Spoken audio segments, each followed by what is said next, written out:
My favorite. It's Judd's Hockey Show.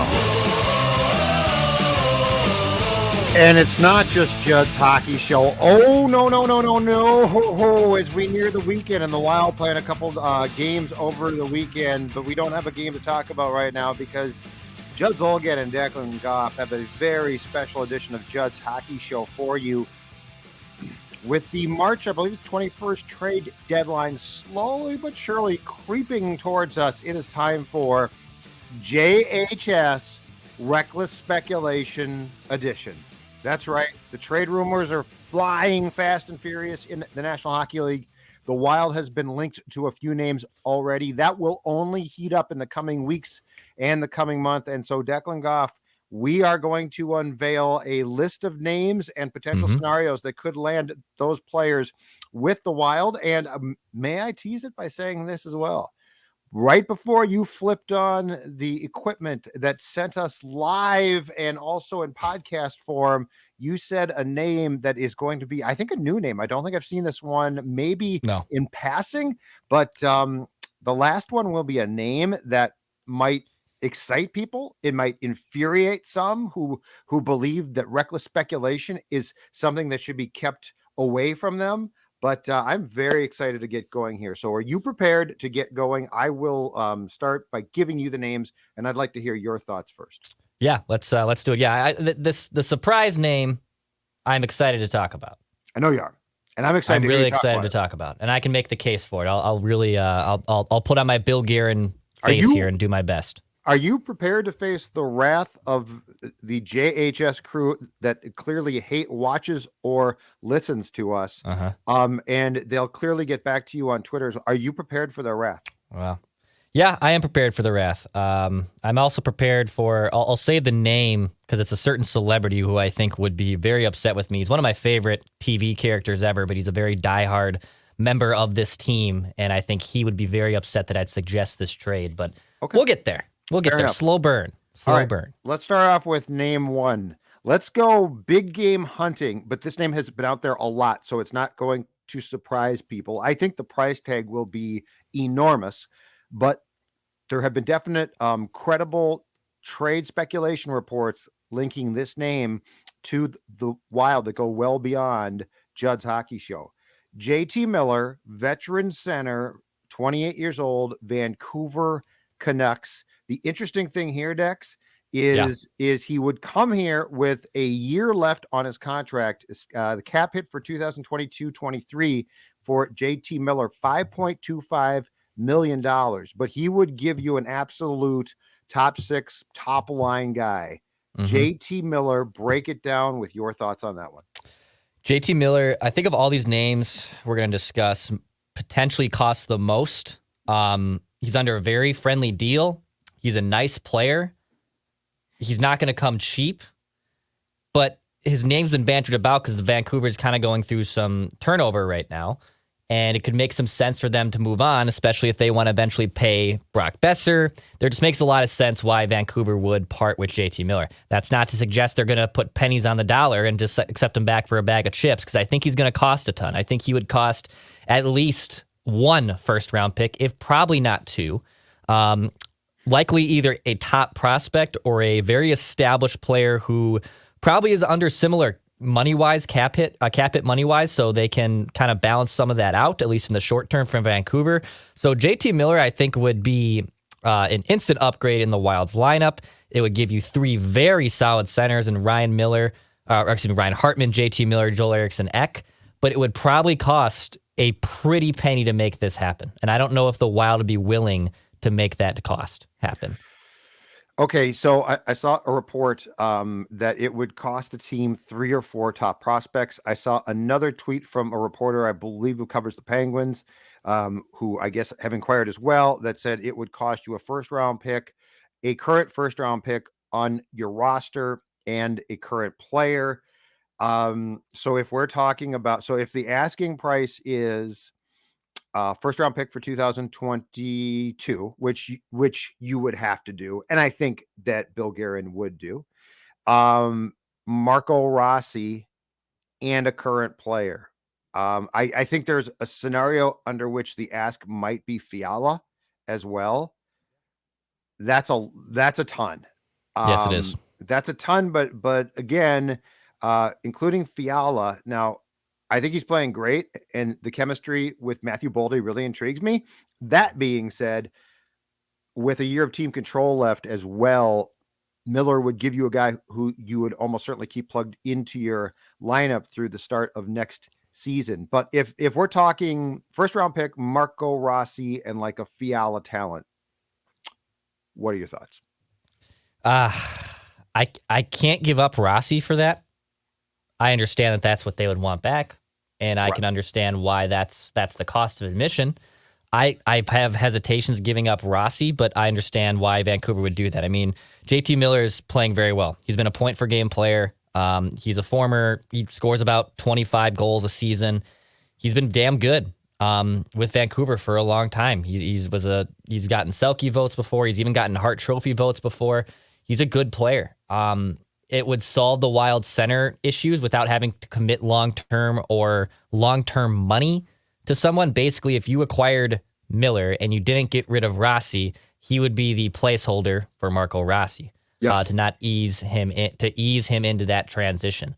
So I understand why that would happen, but it's probably going to be too much. And JT Miller is a nice player. He's a nice player, very solid player. I don't know if I can give up 2 first-round picks and a top prospect to get him. I think that's too much to ask. I think Bill Guerin says no. I think you're right. And I think if they ask for a first-round pick, Rossi and Fiala, I think Bill Guerin probably counters with a first-round pick. Fiala's a possibility. I'm not, to be clear, I'm not a huge fan of trading him, but I see scenarios both from a player standpoint and cap standpoint where he might be moved, being a RFA after this season, who is obviously going to be costly. Rossi, I don't think that Bill Guerin will trade. Now, I guess the question becomes, can you get that prospect? Can you trade a prospect that's not Rossi that the Canucks would take? The problem then is you inevitably would have teams bidding against you that might be willing to pay more. And my feeling on Guerin is this. I don't think he's willing to mortgage things. Like, he definitely wants to win and sees the opportunity right now, but I don't think he's going to do something that could really hurt the franchise going forward for the sake of 2021-22. So this intrigues me, and I think JT Miller would be a very good fit potentially, but I'm with you. I don't see it. Yeah, I don't see it either. He's a nice, if they can get him for lesser cost, I'm all for it, but at the end of the day, I don't think that'll happen. I agree with you. All right, second one is a bit of a predicament that this guy has a lot of control over his potential destination if he accepts a trade. Philadelphia Flyers captain, veteran Claude Giroux, who has, I believe it is a full no move clause. So they're a bad team. It makes sense at this point in his career for him to sign off on a trade, but he has enough control where he can literally call his shots and block trades. That being said, I would think that the Wild's openings and potential here for a guy who would be a rental would be interested in coming here. So I don't think that Claude Giroux would shoot down a trade to the Wild automatically. It might not be his first choice, but this one wouldn't be cheap. But I will say, because he doesn't have term left on his contract, it definitely wouldn't be the asking price of a guy like JT. And the interesting thing too, Dex, about Giroux is because he's got a ton of control here, he could sort of almost dictate, the Kings might offer the Flyers a ton, but if he doesn't want to go to Los Angeles, he's not going there. Claude Giroux, what do you think? Yeah, I'm curious in this, and he's 34. He just turned 34, excuse me. So he's entering UFA status. So he'll be, entering his age 35 season next summer when he goes to the bidding war to be a UFA. And Giroux's still very productive. He's a good player. He's been a damn good player for the Flyers his entire career. He's the captain there. But I don't think he's going to get the big time money that he got on his first contract. And he's under a contract right now for, I believe, $8.5 million. Now, I need a capologist to help me out here and figure out because he's played half the season, does that mean when you trade him is half his salary retained, Prorated, yeah. prorated. If you do trade him, is Philadelphia still maybe going to absorb a little bit of that cap hit just to get rid of him? That's if you sweeten the pot. So there's kind of factors at play here. I don't think you have to give up because he's a UFA, because he's 34, and because he might just say, "Get me out." I do want to chase a cup. It's not going to happen here in Philly. I want to go to a contender right now. I have a lot of leverage right here. I think it only costs like one draft pick. I think it costs maybe a first. Maybe in case it's only a second round pick. I would be interested in doing a first round pick for Claude Giroux for two reasons. Number one, he would make you better immediately. He's a veteran playoff guy who's been there and done that. And again, I think there is a case to be made if he liked it here. He could be potentially re-signed at a reasonable deal entering his age 35 season. And if your argument is on any of these trades that we're suggesting, well, like you just can't be trading first round picks. Well, the Wild haven't been doing that lately. They don't do that under Bill Guerin, and Guerin's reluctant to do that. But why Guerin would do that is your prospect pool is great right now. So like your prospect pool is coming up. So it's okay to get rid of one of those lottery tickets if your prospects that you have drafted and are developing are hitting and developing it at good increments, right? So it's totally okay to give up a first round pick for a Claude Giroux, for anyone for that matter. So that's where I think Giroux actually makes more sense. I think it's more likely than JT Miller. If you were telling me to put odds on it, which one is more likely the Wild would be interested in acquiring, and which one's more likely that the Wild could acquire, it would be Claude Giroux over JT Miller.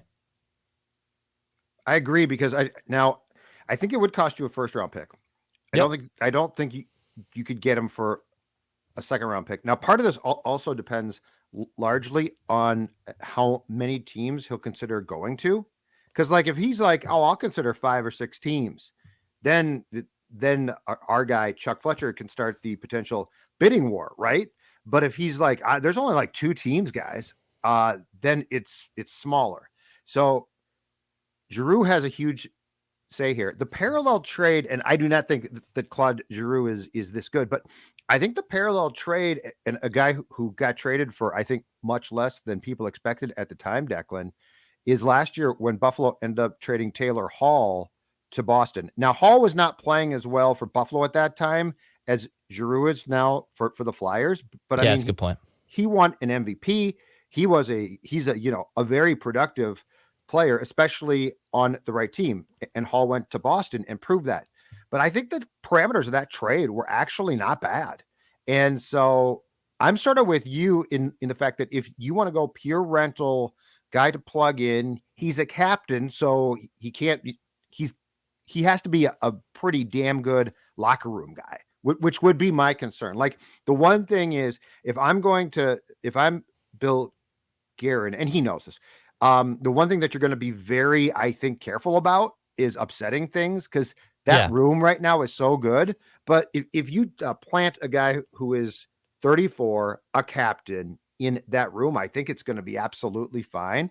I'm sort of with you. I think that this trade actually, the Miller trade's fun to talk about, and I think it'd be extremely attractive, but I don't know that it's realistic because the asking price is going to be big and the amount of teams that are going to come calling on him will probably be long. I think the Giroux trade specifics make more sense. So I'm with you. I think Claude Giroux is definitely, as long as he accepts a trade here, he is a realistic target, where I think JT is a bit more like trying to shoot for the stars, and you're probably not going to get that. I don't even know if it's necessarily shooting for the stars with JT. It's just it's going to take moving and shaking to make it happen. And also, I think Bill Guerin is more likely to evaluate Claude Giroux and know he's fine in that room.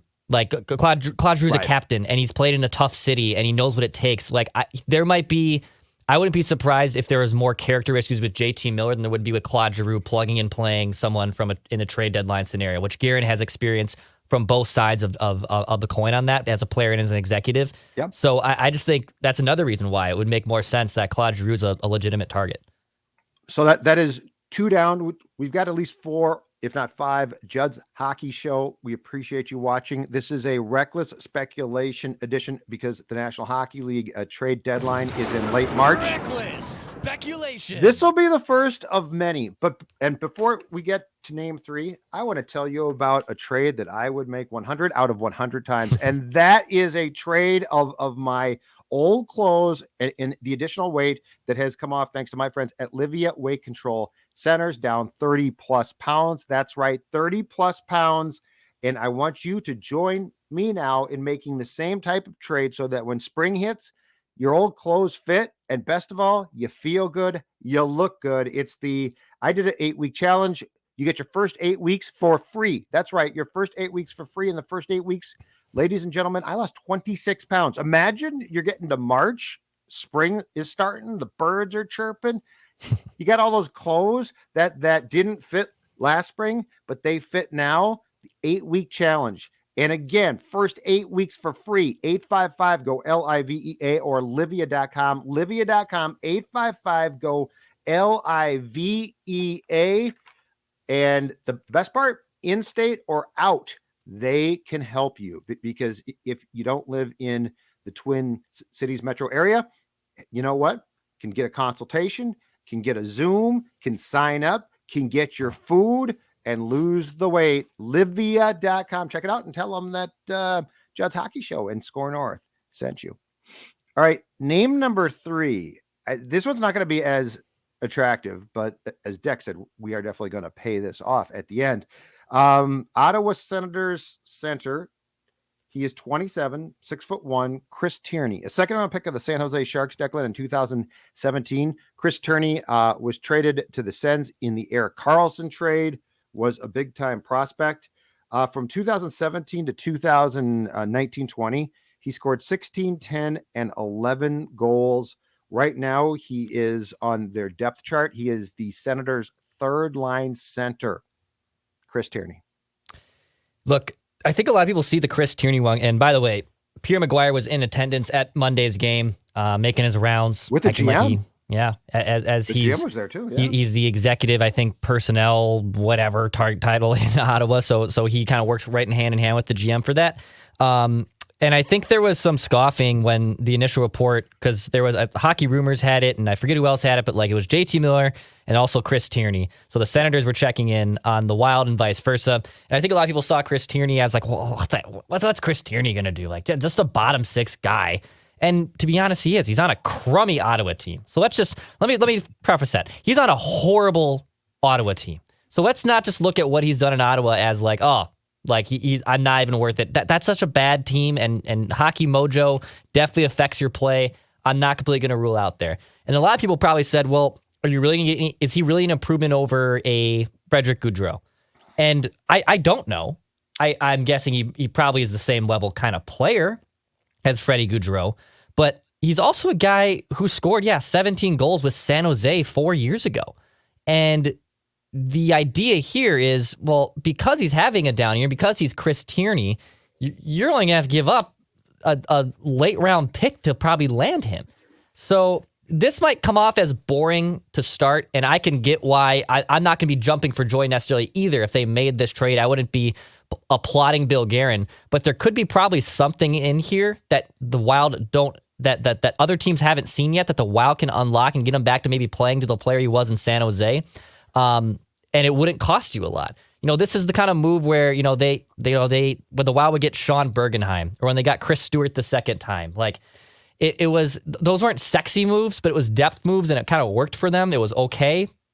Chris Tierney, there might be something there, and because he is a center, I can see it working. I'm not going to be in love with they make this trade. Obviously, don't overpay for him, and I don't think they will. But I wouldn't scoff at the idea or just be completely in shell shock if they gave up a 5th-round pick for Chris Tierney.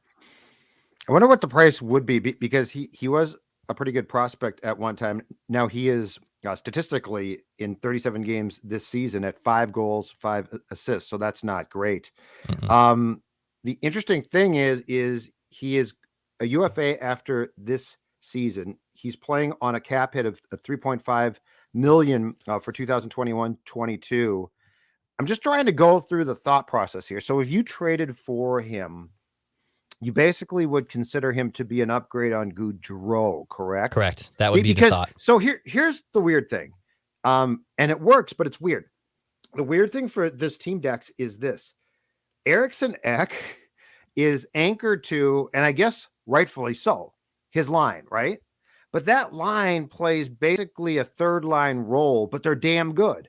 And so it's weird because we talk about the lines, and ordinarily it's just clear cut. And I guess there's a case to be made that the Ek line is the second line, the de facto second line. But like as far as top six scoring talent goes, as good as Foligno has been, I think of the top six as including Fiala, right? So I guess in sort of the weird way that this works, no matter what you want to consider the line, if you traded for Tiereny, you would be plugging him into the Fiala Boldy line and demoting Gaudreau to either take Sturm's place or an to extra play body. the wing somewhere or be an extra body. But Dean loves him, so I guess I'm a little bit confused in this case what he would add exactly, but I have not seen him play enough, and there is a chance that those who have would consider him to be an upgrade on Gaudreau because Gaudreau can skate. But I mean, we've seen him have good games, and we've sort of seen him disappear. And I guess if your feeling is that you would be adding what you consider to be a pretty much a clear-cut playmaker to the Boldy line with Fiala, that could be attractive. I will say this: if you got this guy, Fiala for sure, staying put. That's the one thing. Like the Fiala thing outside of this, I think his name would probably be included. I would think that there would be no way that his name would even come up in the conversation between Bill Guerin and the Ottawa Senators. No, and Tierny's still 27 years old, so it's not like this is some guy who can't skate anymore and is slowed down. No. Like he's still a young guy, and he's played in 40 40 playoff games. He went to the Stanley Cup with the Sharks 5 years ago. So I think that's probably the lure from Bill Guerin as well. He sees a guy who's been to the dance and has been to the playoffs before, plays an important position. I know a lot of people just kind of see that as boring, and you're basically upgrading Frederick Gaudreau. Who cares? The little things like that, having a guy who's playoff tested and has been there and done that over Frederick Gaudreau, that could be an improvement. So I wouldn't rule it out, and I wouldn't be, like I said, I'm not going to be applauding Bill Guerin up and down, which I mostly have done. That he made this trade, but it could make it you a better team if you're able to pull it off. Would Gaudreau move to the fourth line in place of Dewar? Because Probably. Playoff wise, I don't think Gaudreau would be scratched. So I'm trying to think of, because Dean loves him, and so if you made this trade, I think Gaudreau gets bounced to the fourth line.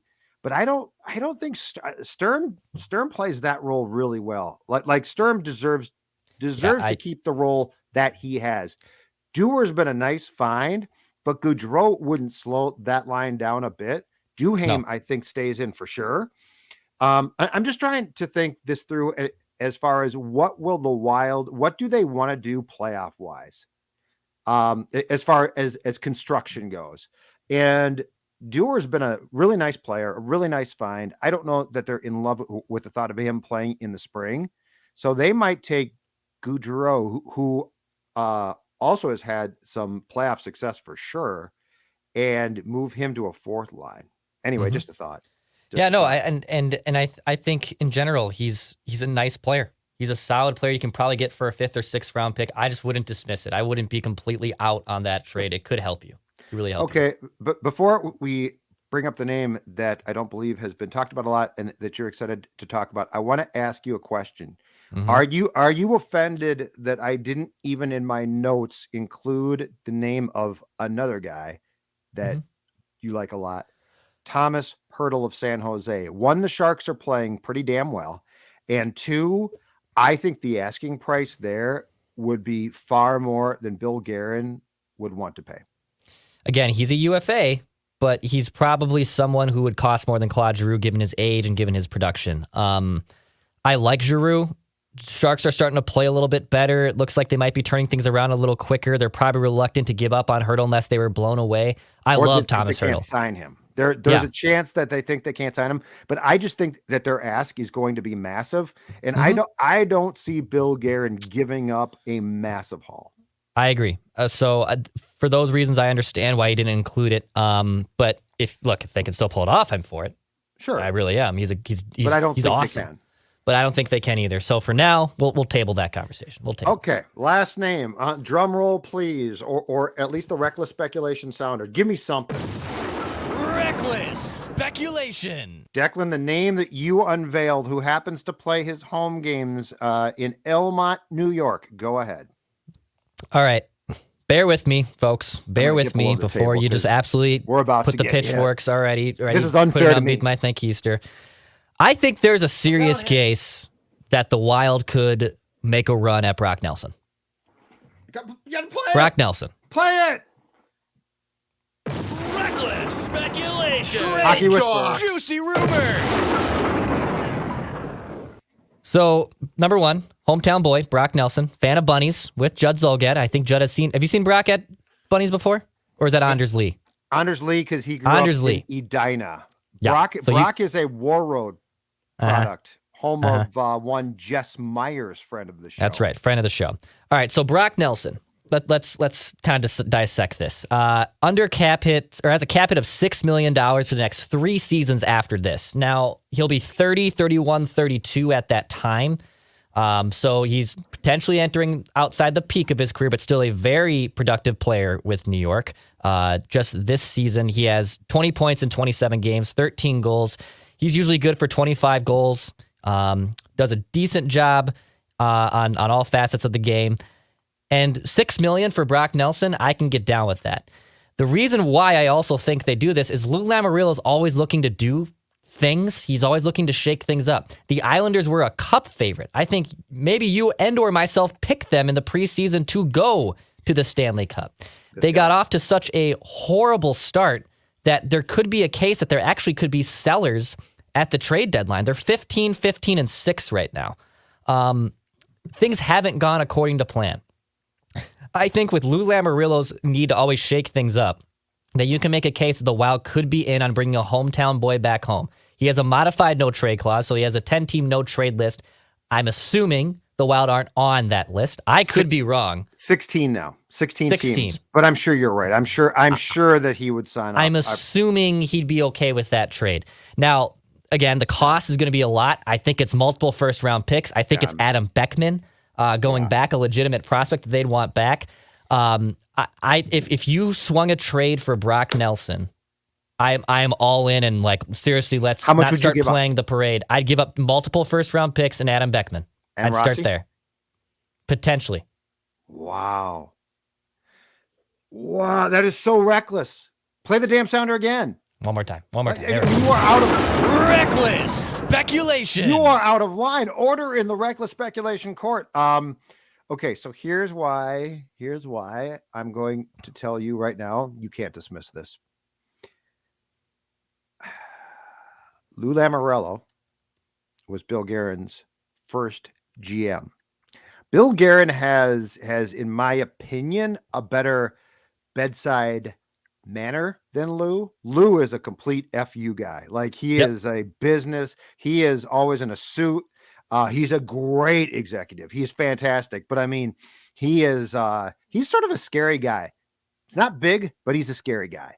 But Bill Guerin learned a lot from Lou, and Bill Guerin knows how Lou works. And Bill Guerin, keep in mind, was actively a couple years back until it fell through, trying to trade Zach Parise at the time, and had a deal basically worked out to Lou, and something happened. We still don't know exactly what that killed said trade. But the point is, they've done business before.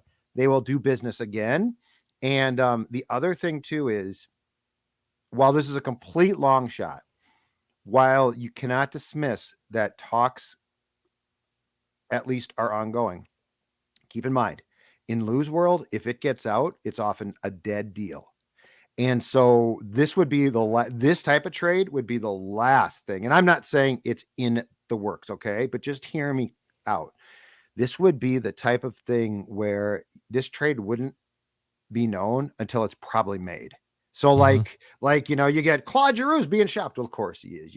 Miller's being shopped. Well, yeah. But Lou operates in a veil of secrecy, and Bill Guerin knows that. And so I think the price tag is too much. I think it sounds in some ways, with the kid coming home, too good to be true. But all of that being said, Declan, I love where your mind is at. Sports Son, your mind is in the right place today. In terms of embracing the reckless speculation lifestyle, this is completely reckless. This is exactly what we've always been discussing and talk about. Now, I hope I didn't just kill the idea by speaking it into the existence. You might have killed it. I might have killed it. Bleep you, Billy Guerin. Yeah, Billy has my number. Yep, here he is. He's calling right now. I'm sorry, Billy. Billy, I'm sorry. I just think this would be a fun trade to make. You talk about like making a statement and saying, no, we're all in and we're going to go for the cup right now. Like Brock Nelson would be that guy. He would be that guy. You would have to subtract Fiala for sure, correct? Yeah, I mean, because of Brock's contract and you going into salary cap hell for 3 years. Yeah, at the end of the day, and I do put some of the cap gymnastics aside to make this trade happen, obviously for just the thought of it. But long term, like in the offseason, Fiala or Dumba are gone. Like then it's a foregone conclusion. One of them is gone. Or you include Fiala if Lou would take him, which he might not want him. He's not really might be a Lou player. I don't know. What about, all right, here's another idea. What about 2 first-round picks and Kalen Addison? They get a nice defenseman that they can plug and play basically right now. They get 2 draft picks. The Wild have some defensemen coming up. And even though the Islanders are going through a snide, I don't see them being this bad again. All right, what if it is, and I might be putting too much stock in Brock right now, but just off the top of my head, what if it is, the ask is a first-round pick, Marco Rossi, and Kalen? Oh, that's a lot. I wouldn't do that, but I'm just saying Lou would start from a standpoint. That's where Lou would. Trying to get your it's not about, which I think is when we make these reckless speculation trades. Reckless speculation. It's not about just finding a needle in a haystack and finding a sucker, as I like to say in trade talks. It's not about finding a sucker, because I don't think Lou's a sucker. No, Lou Lamoriello's genius. The idea of getting Chris Tierney and him, becoming and blossoming and being the player he was in San Jose, and that in Ottawa looks like a sucker. Like that could be, that has more more legs to be a sucker than you making a trade for JT Miller or Giroux or even Brock Nelson. But that's the kind of cost that it would, that's kind of the acquisition that it would cost, is probably multiple draft picks and or 1, if not 2 of your top prospects. And Brock is, I believe, right now, I think he is on the Islanders' depth chart for line combinations. I believe he is their second center. Here you could plug him between Zuccarello or Kaprizov, or again with Boldy, because dude, Brock Nelson with Boldy and Fiala works. Yeah. So and sign me up. That gives you, if you think, and I know he's not great on faceoffs, but if you think that Hartman is the answer, you now have Hartman, Brock Nelson, Eriksson Ek, and Sturm. That's pretty solid. That's damn solid. So anyway, final thoughts. I mean, you are going to get hammered on Twitter. I know. You are going to be, I'm going to predict right now, bloggers, at least one will get you. I think you might make the blog of a guy who in the press box talks to you. No, I don't think he'll. I think he might rip you. I think he might rip you, and I won't be surprised. In fact, I might maybe tip him off right now. Get on the train. I might Brock tip Nelson, off. bring him home. I might tip him off right now. Declan Goff, irresponsible. The same guy. You know what? You didn't do the one thing in this entire episode. We did an entire episode, Judd's Hockey Show, Reckless Speculation Edition. Not once did you try and trade everybody's favorite goaltender, Jesper Wallstedt. No, I did not. This is not, no. And the Islanders have their goaltending figured out, so that's why I didn't include Jesper. Right. So I'm not worried about that. Who? Do you know who loves this? Who's Mr. that? Hockey himself, little Gordie Howe for you. Little Gordie, yeah. And not just Gordie, Mr. Hockey, but also the greatest defenseman of Bobby all Orr. time. Bobby, Robert Gordon Orr to you, Mr. Orr. Oh, I'm sorry. My apologies. All right, I'm done. All right, sir. Hit the subscribe button. Daily Minnesota Sports Entertainment. We'll be back probably this weekend, too, to break down some more Wild games. This has been Judd's Hockey Show, a reckless edition. Oh, of Judd's hockey shirt. barely I need to smoke.